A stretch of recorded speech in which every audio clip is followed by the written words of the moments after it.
Good evening, everyone. Curry College Chief Weather Forecaster Joe Shock here, taking a look at what is Hurricane Harvey and what is going to be Major Hurricane Harvey, I think, coming into the South Texas coastline tomorrow night in about 24 hours or so.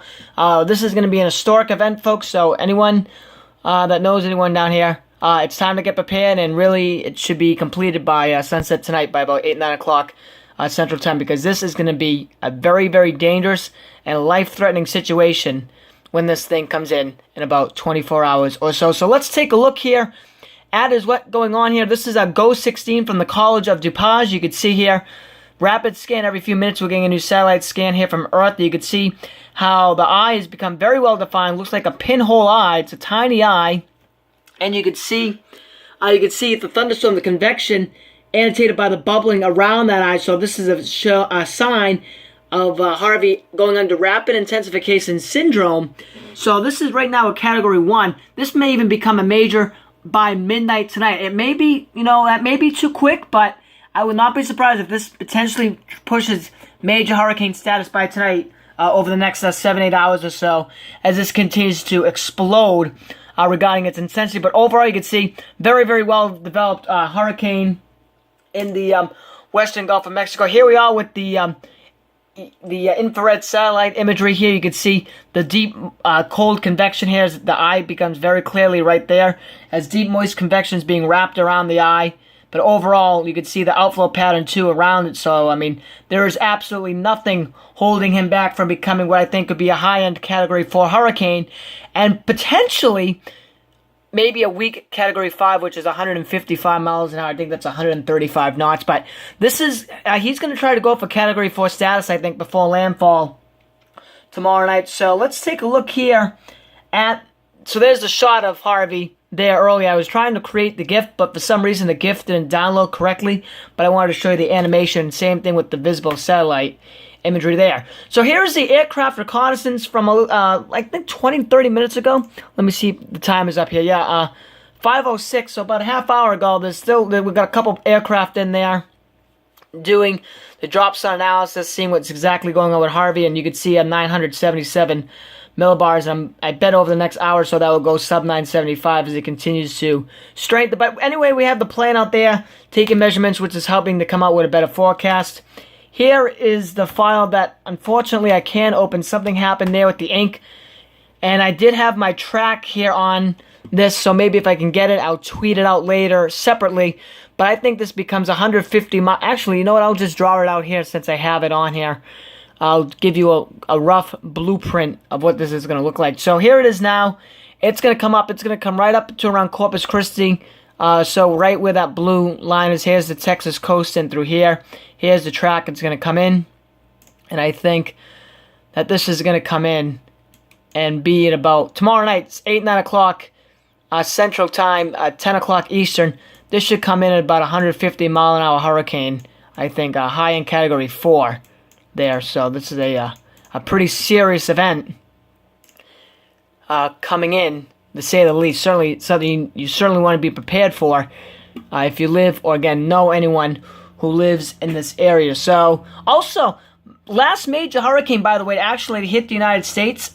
So we've gone 11 years without a major hitting the United States, and that streak has come to an end. Harvey will likely, obviously, I think, do it and become that major and landfall in the United States. But the last hurricane to landfall was Rita back in 2005. We had Katrina, Rita, and Wilma, the sisters of '05, landfall somewhere in the United States. All of them, though, here in the southern states were at least a Category 3, if not a Category 5. Katrina came into Florida as a Category 5, then made its second landfall in Louisiana as a Category 3.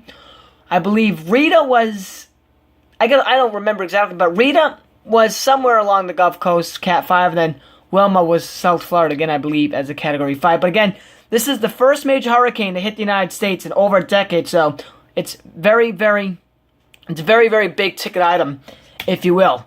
Here's the file I could not open. Here is the National Hurricane Center track. You can see here at 4 o'clock at 85 miles an hour. You can see the track here. They bring it in as a majors too. You can see what they do here. This is going to stall out. This is just not going to come on in and dissipate. We'll take a look at some of the model guidance as well. This is going to hang around for a few days, maybe until early next week. to Tuesday, the NHC suggesting that's being actually pretty nicely supported by the European model, which we'll take a look at, and again, some of the other guidance. And the main thing with this inland is going to be the rainfall. Places could see 2, if not 3 feet of rain. Flooding is going to be a big deal with this, and it's going to maintain its intensity, maybe hurricane status, all the way into Louisiana by early next week. So again, here's the European tomorrow night. It's in Saturday morning, Sunday morning, Monday morning. It backs it back southeast, re-intensifies it. Monday night, Tuesday, it moves east. It drops it down to, I can't tell, 950 there, it looks like. Go back here, 950 Tuesday morning. Tuesday night, it's Louisiana, maybe a second landfall. And then after that, it's in Louisiana and then weakening after that. But maybe 2 landfalls. I'm not so sure about that because some of the other guidance kills off in Texas. So we know 1 landfall, but we'll see about the second landfall. Let's take one at a time, to say the least.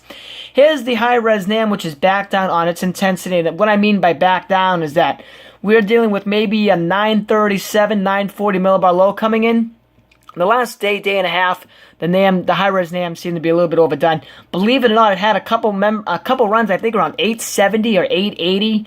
So this is certainly not going to come in below probably 940. I think 940, 935 may be the limit.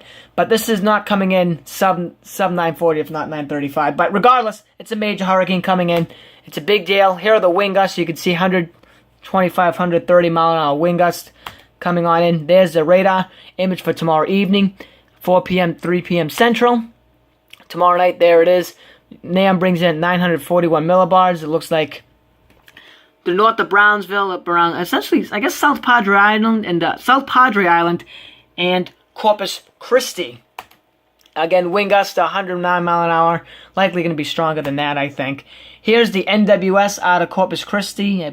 Galveston, Corpus Christi, Houston office. You can see some of the wind gusts they have here. And then you can see here the Corpus Christi office. Sustained winds in knots, upwards of 100 knots, 92 knots. You can see the wind gusts tomorrow night, 125 knots offshore. And I don't know if I got the other one, but the one for early Saturday morning has a lot of areas gusting over 90, if not close to 120, 125 knots here in these various communities here in South Texas. But overall, it's a dangerous situation, folks, and people who live in this area need to be prepared, and the preparations should essentially be done by tonight. Hopefully, again, we prepare for the worst, but hope for the best. That's it for now, and thank you for watching.